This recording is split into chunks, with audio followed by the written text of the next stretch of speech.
Tinapay mula sa langit. A daily morning devotion with CRC family.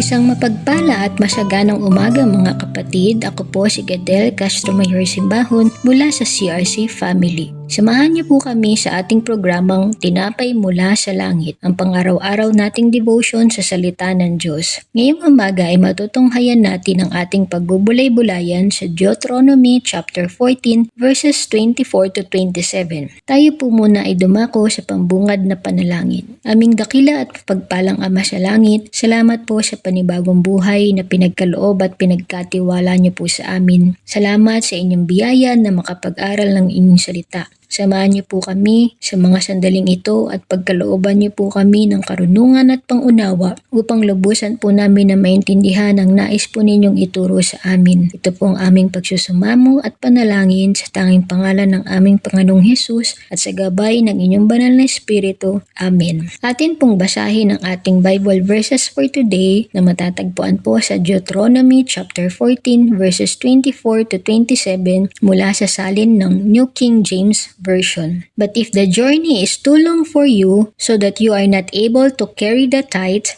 or if the place where the Lord your God chooses to put His name is too far from you, and the Lord your God has blessed you, then you shall exchange it for money. Take the money in your hand and go to the place which the Lord your God chooses, and you shall spend that money for whatever your heart desires, for oxen or sheep, for wine or similar drink, for whatever your heart desires. You shall eat there before the Lord your God, and you shall rejoice, you and your household. You shall not forsake the Levite who is within your gates, for he has no part nor inheritance with you. Ang Diyos po ang mapagpala sa pagkakabasa ng kanyang buhay na salita. Nabasa po natin kung ano ang mga inutos ni Moises sa mga Israelita patungkol sa kanilang gagawin sa mga ikapu or tithe kung ang paglalakbay nila ay masyadong malayo papunta sa tabernakulo o sa lugar na pinili ng Diyos. Ano nga po ba ang matututunan natin sa ating mga nabasa? Una, tinuturuan tayong maging masunurin sa kalooban ng Diyos sa ating pagbibigay. Alalahanin natin na ang ating pagbibigay ay hindi kabigatan kundi ginagawa natin ito ng may kagalakan sa ating puso dahil lahat ng ating tinatamasa at tinatangkilik maging ang ating hininga at bawat tibok ng ating puso ay nagmula lamang sa ating Diyos. Pangalawa, isa rin itong paalala sa atin na nais ng Diyos na tayo ay maggalak at magdiwang sa kanyang presensya. Kapag tayo ay may pusong mapagpasalamat sa lahat ng kabutihan at katapatan ng Diyos sa ating buhay, hindi natin mapipigilan na tayo ay magbalik ng papurit pasasalamat at manahan sa kanyang presensya.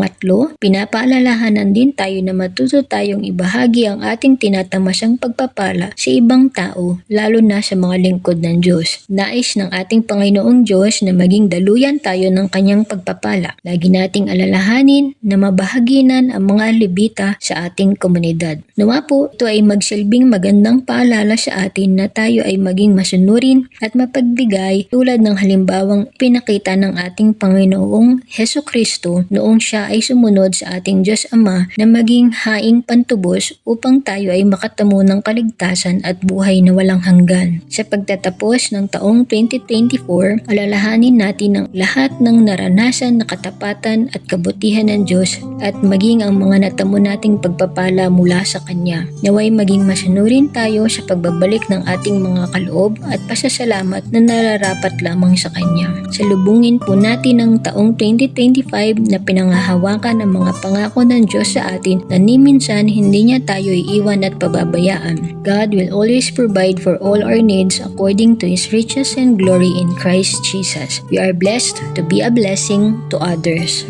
Tayo po'y manalangin. Aming Diyos na makapangyarihan sa lahat, salamat po sa kapahayagan niyo po sa amin ngayong umaga. Nagpapakumbaba po kami at nagpapasakop sa inyong kalooban. Patuloy niyo po kaming bigyan ng banal na takot upang makasunod po kami sa inyong mga pinag-uutos at mabigyan po namin kayo ng kaluguran. Patuloy niyo po kaming bigyan ng kagalakan at kalakasan sa aming paglilingkod sa inyo na may pusong nagpapasalamat sa lahat ng inyong ginawa sa amin at kung sino po kayo sa amin. Tulungan niyo po kami na makapagbalik paghahalik ng aming mga kaloob ng may kasiyahan sa aming mga puso at may bahagi namin sa iba ang mga pagpapalang pinagkatiwala niyo po sa amin. Patuloy din po ninyo na pagpalain ang mga sumusubaybay sa programang ito at maging ang mga mababahaginan nito. Kayo po ang siyang patuloy na kumilos at mangusap sa amin habang kami ay nag-aaral ng inyong mga salita. Tulungan niyo po kaming isa pamuhay at maisagawa ang lahat ng aming natututunan. Binabalik po namin ang lahat ng papuri, kaluwalhatian at pasasalamat sa inyo sa tanging pangalan ng aming Panginoong Hesukristo. Amen. Maraming salamat po sa inyong pakikibahagi sa ating programa. Lagi po nating pagnilay-nilayan ang salita ng Diyos mula sa ating puso dahil lubos ang magiging kaunawaan natin dito.